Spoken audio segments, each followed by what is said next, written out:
Buenas, Gustavo, ¿cómo estás? Hola, ¿qué tal? ¿Cómo estás? Aquí te habla Ulises de la Orden desde Buenos Aires. Un gusto, Ulises. Sé que vos estás en Madrid y debe ser tarde en la noche ahí, ¿no? Medianoche, sí.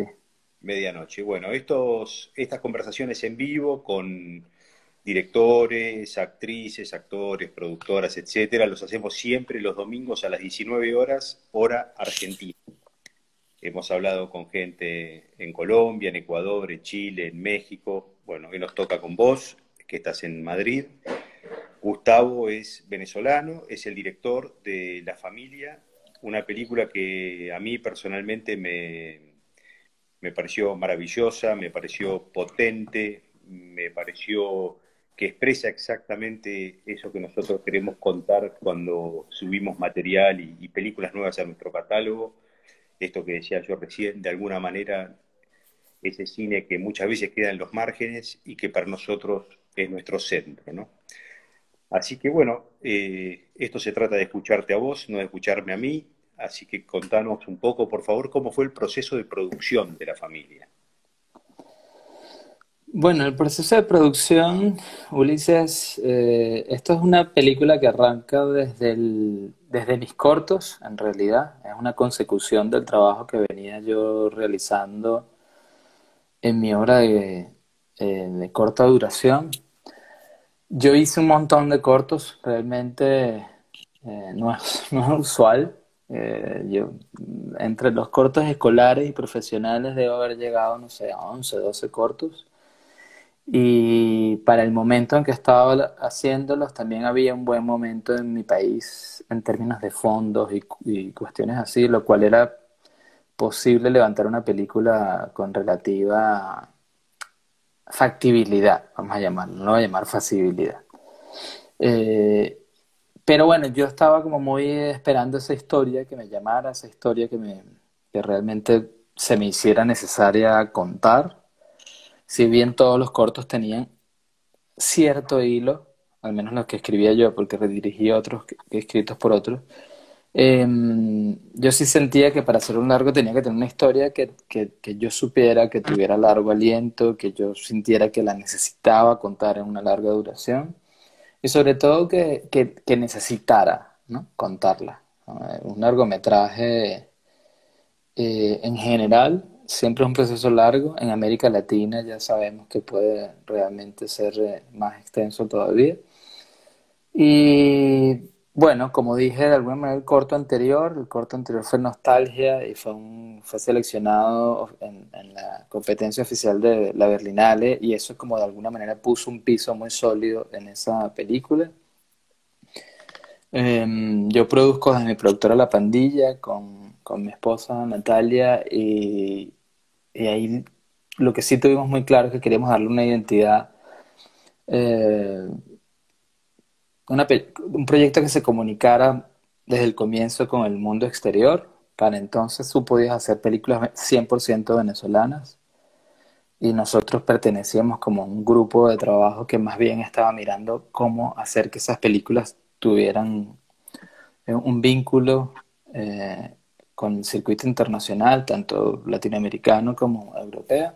Y así lo hicimos, ¿no? Muy rápidamente ampliamos el esquema, juntamos más productores de Venezuela. Esa era nuestra primera película larga propia y sentíamos que precisamente el tamaño de la ambición del proyecto hacía que necesitábamos nutrirnos de gente que tuviera más experiencia nuestra. Nos juntamos con grandes amigos y ahí como que le dimos ese perfil, la película causó como o tuvo una muy buena acogida en el circuito de desarrollos, ¿no? De proyectos.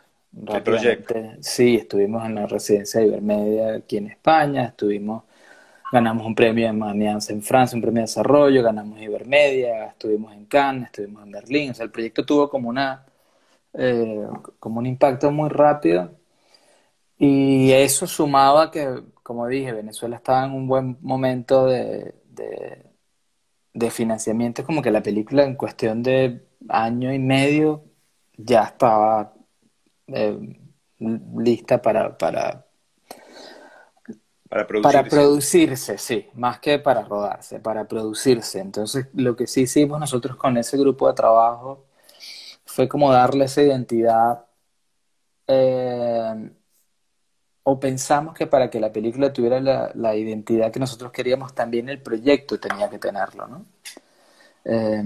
Entonces, un poco la idea era, bueno, si tú quieres un proyecto personal, un proyecto como tú quieres que se vea, hagamos que el propio proceso de producción también responda a ello, ¿no?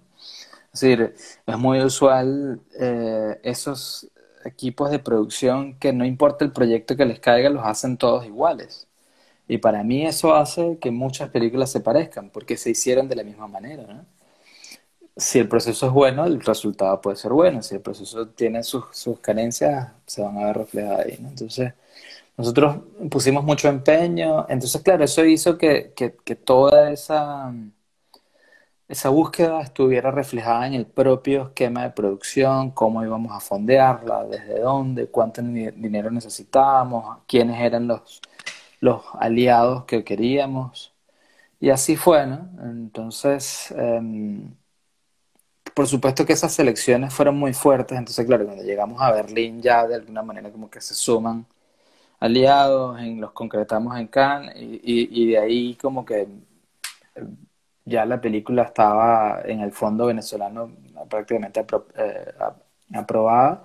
Y ya después lo que quedó fue más bien que yo me preparara, o sea, como realizador, y que la producción, por supuesto, pusiera todo a tono en función de lo que había planificado. Hicimos un largo proceso de casting, un largo proceso de búsqueda de locaciones, que para mí ¿Querés ambas cosas. recostate un poco sobre el proceso de casting? Es muy interesante. Eh, Todo esto que está contando Gustavo, de alguna manera, amplifica lo que Gustavo ya volcó en una nota que está publicada en la bitácora, en quinoa.tv. Ahí ustedes pueden leer una nota muy linda que tiene escrita Gustavo sobre la película, La Familia. Eh, Me gustaría por ahí que nos cuentes un poco más sobre el proceso de casting. Yo, a mí la película de alguna manera me remitió a dos referencias que quizás las tengas en tu cabeza o no, no lo sé, que es Pillote, la película de Héctor Babenco, el argentino, el gran director argentino que hizo prácticamente toda su obra en Brasil, y a una película inglesa que se llama Kids, de principios de los 2000, finales de los 90, por la crudeza con la que está tratada y por el tipo de casting, justamente. Y quería que por ahí, eso me pareció muy interesante, el personaje, ¿cómo es que se llama el protagonista? José, ¿es? Pedro. Pedro. El personaje de Pedro es un personaje absolutamente descarnado, hay una ausencia de la madre que flota durante toda la película con una presencia muy fuerte de esa ausencia. Y bueno, me gustaría que nos cuentes un poco cómo fue el proceso de encontrar a Pedro y si Pedro es un actor o no es un actor y por qué. ¿Por qué decidiste hacerlo como lo hiciste? Sí, Pedro es un actor, Reggie Reyes es el nombre del chico.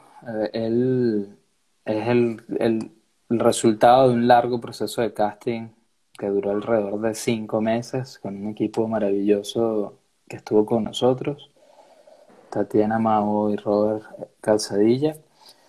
Eh, yo tenía muy claro que para que la película tuviera esa pátina de realidad, eh, sobre todo en el niño tenía que venir realmente del mundo exterior, ¿no? O sea, para mí era muy difícil concebir eh, buscar un niño actor y que entendiera ese universo con toda la crudeza con la que lo queríamos fotografiar, ¿no?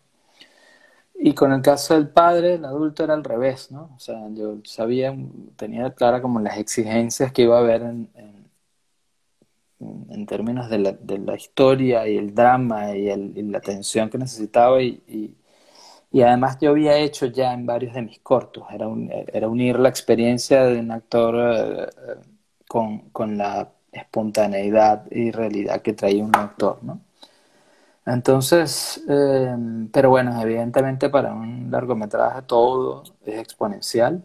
Uno siempre piensa que O hay gente que cree, ¿no? Que un largo es como contar 10 cortos de 10 minutos y resulta que no, es realmente exponencial la dificultad. De ahí la necesidad también de esa reunión con gente que tuviera más experiencia o que al menos compartiera las mismas inquietudes que uno tenía en la búsqueda, ¿no? Ese proceso lo ideamos primero como una búsqueda sencilla de ir a lugares, fuimos a colegios, a parques deportivos, a teatros, a skate parks, a un montón de lugares, sencillamente buscando chicos que por su imagen nos atraparan, después por esa espontaneidad y por esa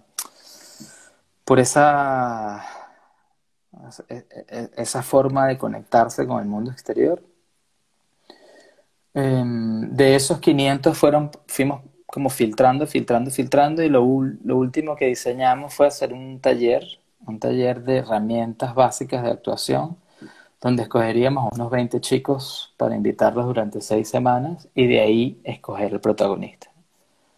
Era un plan que si bien respondía a una estrategia, al mismo tiempo como que por toda la planificación de producción que habíamos hecho, como mencionaste al comienzo, nosotros hicimos que el rodaje estuviera justo después del verano para que las vacaciones escolares nos sirvieran de marco para trabajar con esos chicos tranquilamente. Entonces, claro, íbamos 6 veces a la semana a un taller mediodía, al mismo tiempo como que también conocíamos a sus familias, porque la idea era que ese niño tuviera apoyo. Estás hablando de un personaje, el principal, que iba a estar en el 100% de la película. O sea, Claro. el padre está en el 90%, pero el chico está en el 100% de la película. Entonces, lo que no podía pasar era que tuviéramos un chico que se fuera a mitad de rodaje porque el papá no lo llevara o se cansara y ya está, o el colegio no le diera permiso, o tuviera un examen al día siguiente. Por eso fuimos como haciendo todo ese armado. Y bueno, de ahí de esas pruebas, perdón, de ese taller, lo que ocurría era que yo iba y nunca les dije que yo era el director, sino que iba ciertos días de la semana, ejercitaba con ellos, como a uno más. Entonces los directores de casting le dijeron que yo era camarógrafo, que trabajaba con ellos, por eso les hacía las pruebas.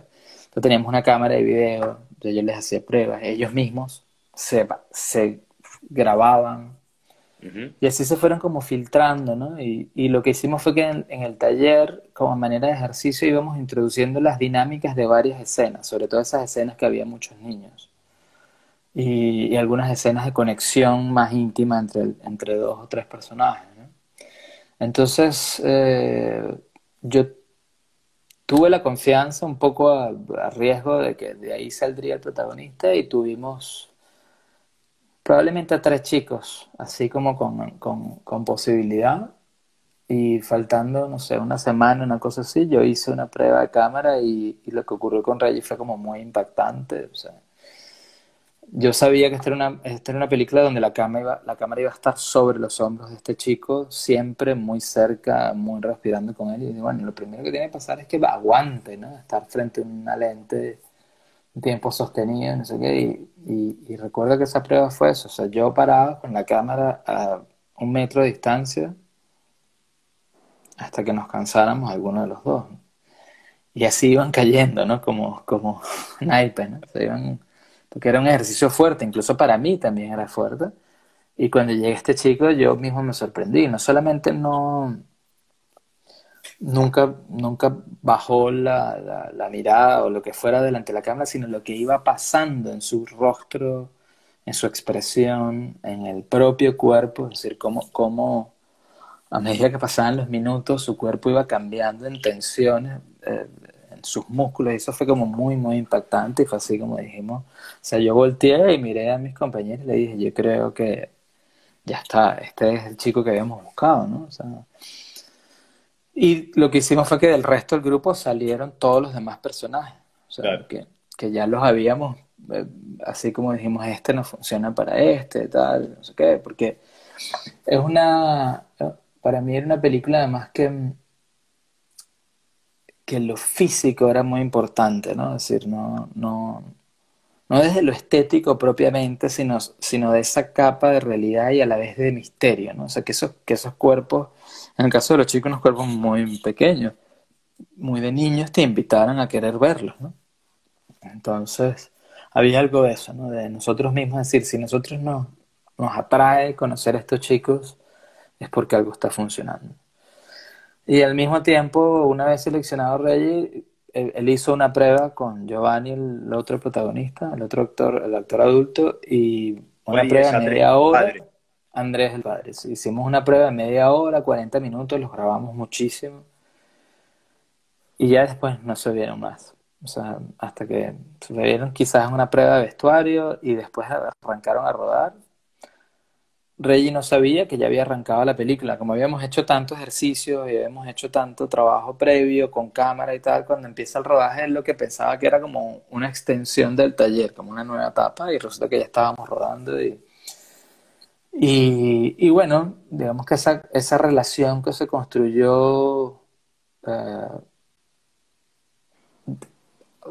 o sea, desde lo logístico del rodaje también se construyó entre Giovanni y Reggie, y después conmigo, y después con el fotógrafo y la cámara y el sonidista, hicimos como un circuito bastante íntimo ahí, que yo creo que es lo que nos permite eso, junto a la planificación de una producción en cronología, ir descubriendo, ¿no? O sea, que ellos se descubrieran como personajes, descubrieran la historia, porque además no tenían el guión.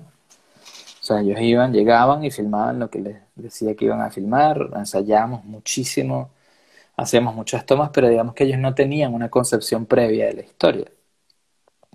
No sabían hacia Eh, dónde avanzar. no sabían que venía el día siguiente. El actor, el adulto sí, había leído una vez el guión, pero él sabía que yo lo estaba cambiando constantemente, que lo estaba Claro. reescribiendo.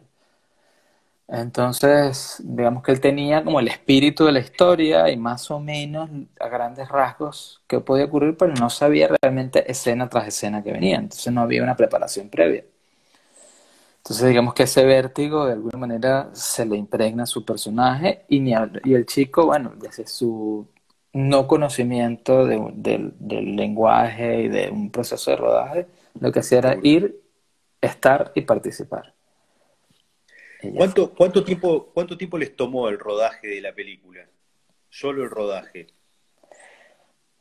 Lo planificamos para 7 semanas de 6 días, pero al final entre feriados y aquello y lo otro debemos haber filmado creo que 39 días, más o menos. 29 días. Sí, la verdad, un poco previendo mi falta de experiencia, es decir,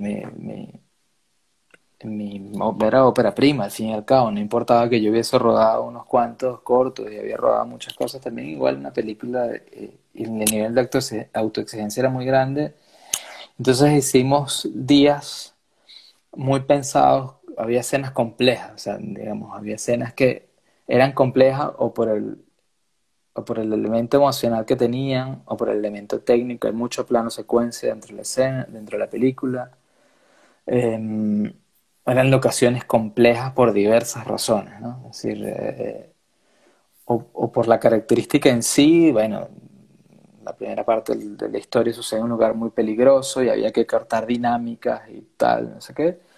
Había otras que eran difíciles desde lo técnico, por ejemplo. Había una casa que si bien era como un estudio que teníamos prácticamente, es una casa que todo era en interiores o casi todo, y la teníamos para nosotras, pero era muy difícil de iluminar. Um, y después había un asunto de esa necesidad que tenía y que se le transmitió de alguna manera al equipo de poder elastizar la propia historia, ¿no? Y de repente decir hoy, esto estaba planificado para filmarse aquí, pero ¿qué pasa si ponemos esta misma escena a ocurrir en este otro lugar, ¿no?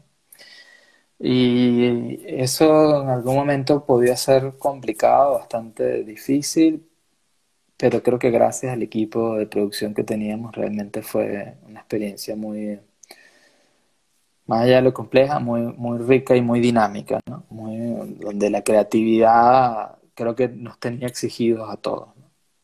Es interesante como para una película de estas características, que podemos decir que es una película eh, no mainstream, no hecha por grandes productoras, este, lograda a partir de tu empuje y del de tu productora para conseguir los fondos para filmarla y de apoyo de algunos fondos y festivales.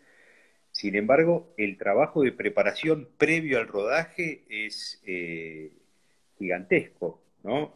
Todos estos talleres que comentabas y todo este trabajo de casting, pero más que de casting hay es a la misma vez es un casting y es una preparación, porque todo el grupo de chicos termina saliendo de ahí y creo que es de lo más impactante de la película es el trabajo de los chicos, más allá de la historia que es muy interesante, pero lo que se ve en el trabajo con los chicos es muy interesante. Y creo que deben ser pocas las películas que pueden atravesar el proceso de preparación de, sean actores o no actores, tan profundo, ¿no? Con tanta libertad, con tanto tiempo. Sí, yo creo que como dije, todo el equipo con el que estábamos desarrollando esa película, que al mismo tiempo además tuvimos la oportunidad de desarrollar un par más de otros directores, y creo que estábamos muy sintonizados en hacer un proceso, como dije, que fuera propio a cada película. Además, las tres películas que estábamos haciendo eran súper distintas entre ellas, ¿no? Yo fui editor de una y trabajé en otra. Los productores estaban en las tres. Y todas eran muy distintas y precisamente la búsqueda era, bueno, ¿cuál es la identidad de cada una y cuál es su búsqueda estética y su búsqueda tonal? Y como que de alguna manera esos procesos obedecieran a eso. Y como dije, o sea, cada quien tiene su propio proceso. Yo aprendí mucho de esa película en términos de rodaje propiamente, como dije, a pesar de que tenía bastantes horas de rodaje encima, no era lo mismo. Y lo que sí ocurrió, que fue como muy interesante, yo vengo de la edición. Yo, yo, yo soy editor antes de volverme director y guionista. Y una de las cosas que ocurría era que bueno, entendías como qué hacer con un material. Y yo soy muy creyente de que las películas realmente se construyen a partir de ese material existente y menos del guión, ¿no?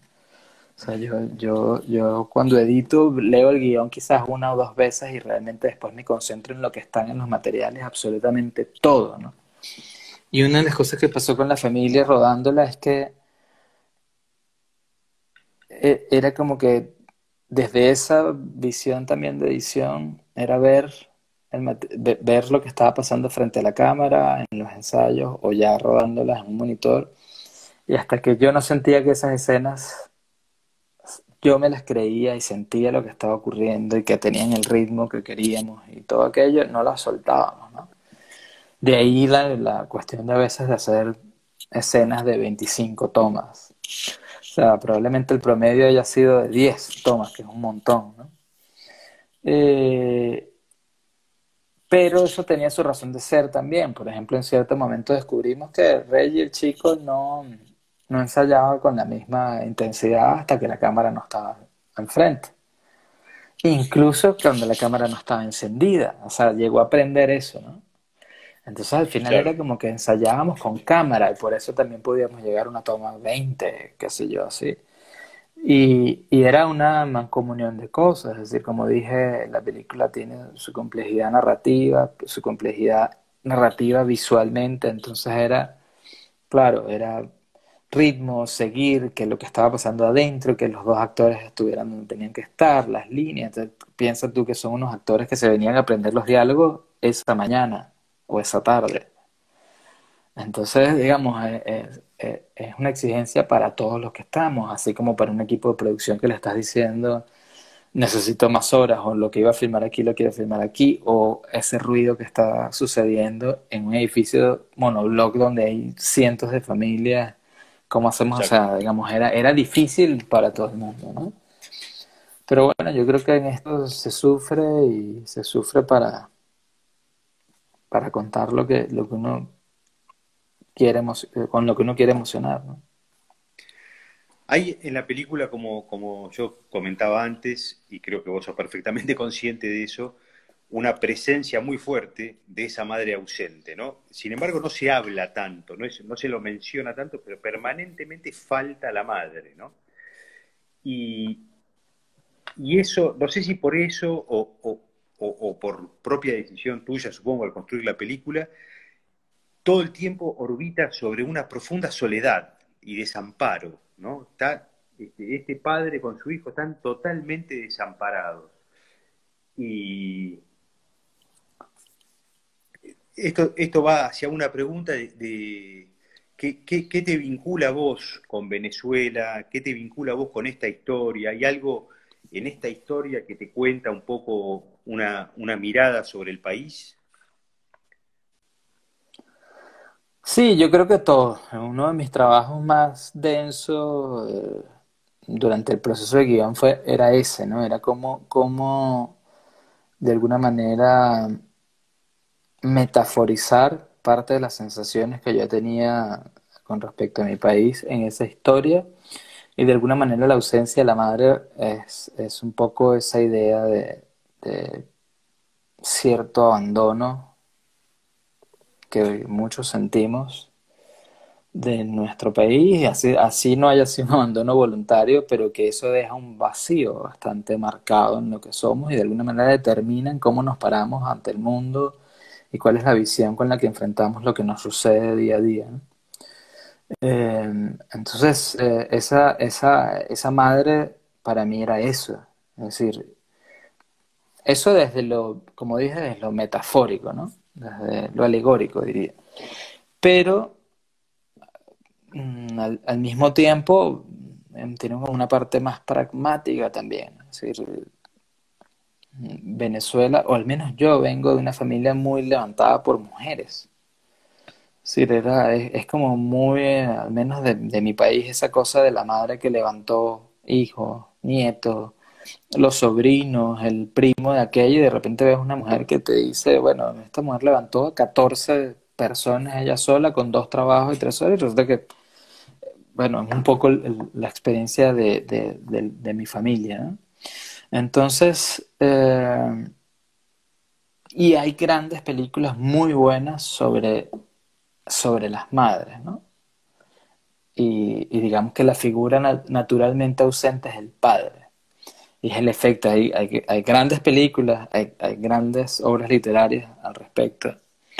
Y yo como que me quise parar desde el otro lado y pensar en esa ausencia, pero ¿cuál es la marca, no? O sea, ¿cuál es la marca de que esa figura principal no esté y no esté en una sociedad tan particular, con tantas carencias, con tanta violencia? Eh, y hacer que esos personajes fueran unos huérfanos, ¿no? O sea, ¿cuál era la historia? Es la historia de un par de huérfanos, un huérfano de madre y padre y un huérfano de ese afecto femenino. Y después vino cómo traducir eso a lo estético, ¿no? O sea, por ejemplo, la casa donde ellos vivían, que fue un larguísimo proceso conseguir las locaciones y mirar y mirar y mirar y mirar. Y después como que trabajar la sutileza en cada espacio y bueno, esas cosas que quizás un espectador no sabe, no las ve, no las nota, pero que nosotros como equipo las buscábamos. La casa de ellos dos tiene una reminiscencia, un toque familiar, un toque de núcleo. O sea, tú ves las habitaciones de estos dos hombres y hay una presencia que va más allá de ellos, pero que ya no está presente, pero que nosotros queríamos que estuviera ahí, ¿no? Y eso, son como unos personajes que flotan en ese espacio, ¿no? Y es como que si los días y la cotidianidad pasa, y es como si esperaran algo, y resulta que ese algo ya no está, ¿no? O sea, y la gran pregunta es si hay una posibilidad de reconstrucción ahí, y eso es lo que la película explora, ¿no? Si es posible. Y yo me planteé que una cosa es que sea posible desde lo intelectual y desde el deseo, y otra cosa es desde lo que es y desde lo que hacemos en día a día, y a estos dos personajes no le queda otra que intentarlo, ¿no? Y volverlo a hacer y reconstruirse desde los restos de lo que son. Bien, Gustavo, no queremos dilatar mucho, nos gusta que las charlas sean concretas, cortitas. Creo que todo lo que has dicho completa muchísimo lo que uno puede ver en la película. Los invito a los que están escuchando y a los que quieran, a los que escuchen en el futuro, esto queda subido después en nuestras redes, a ver la película La Familia en quinoa.tv. Es una película durísima, muy cruda y a la misma vez con una pequeña llama de esperanza que se prende al final. No la vamos a spoilear, pero como yo decía al principio de la charla, a mí me hizo acordar a Pillote, la película, la gran película de Babenco, o a Kids, esta película inglesa que tendrá unos 20 o 25 años, también muy, muy duras y descarnadas. Es una historia de infancia, es una historia de ausencias y básicamente es una historia venezolana. Y si es una historia venezolana, es una historia latinoamericana. Creo que de alguna manera opera sobre los márgenes de cómo producir una película, no porque esté hecha marginalmente, sino que está hecha de una forma completamente autoral, completamente distinta, está hecha al modo, como contaba Gustavo, al modo que Gustavo quiso y deseó hacerlo. Así que creo que es un gran exponente del cine que queremos mostrar en Quinoa TV. Los invito a que la vean, y las invito a que lean la nota de Gustavo en la bitácora de Quinoa.tv y los invito el domingo que viene a las 19 a la próxima charla. Gustavo, muchísimas gracias, che. Y Gracias, Ulises, un gusto. contá con Quinoa TV para lo que sea. Sé que esta es tu ópera prima, me imagino que estarás preparando otra cosa. Contá con nosotros, que siempre nos gusta estar cerca de las directoras y los directores que nos interesan. Y ojalá más temprano que tarde Quinoa TV también sea un mecanismo para producir. Así que contá con nosotros. Muchas gracias. Y bueno, los invito a ver la película. La nota que publicaron además en la bitácora es una nota que yo escribí para un press kit que después se cambió. O sea, nunca había sido publicada. Realmente. Tiene una Ah, cantidad mira, de textos que realmente vienen como de un diario de trabajo que yo tenía. Entonces, excelente. eso es lo que está ahí. Muy bien, bueno, muchísimas gracias. Te dejamos descansar. Sé que es tardísimo en Madrid y hasta cualquier Muchas momento. gracias. Gracias, Gracias a Ulises. todos. Gracias, Aquí no te ve.